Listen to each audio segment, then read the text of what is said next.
Even এদের আমিরের জন্য গাড়ি গিফট করবে, সেটা বলে আমাদের থেকে প্রত্যেক এমপ্লয়ি থেকে 2000 টাকা করে নিচ্ছে।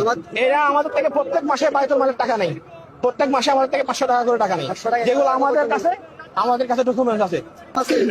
আমাদের প্রোগ্রাম থেকে এখানে বাংলাদেশ ব্যাংক কলোনিতে এদের যে আমাদের প্রোগ্রাম হয়েছে, সদস্য সংখ্যা আমাদের থেকে 500 টাকা 1000 টাকা ডেজিগনেশন অনুযায়ী টাকা নিছে।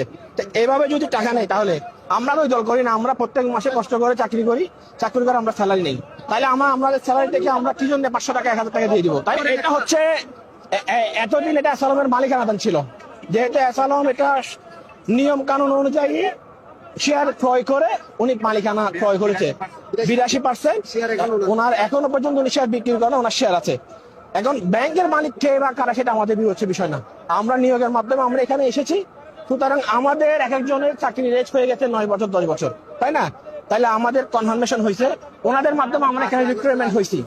তাইলে ওনাদের মাধ্যমে আমরা রিক্রুটমেন্ট হয়েছি, ওনাদের মাধ্যমে আমরা প্রমোশন পাইছি। ওনারা এতদিন আমরা ঠিক ছিলাম, তাইলে এখন আমরা হয়ে গেলাম কি অবৈধ।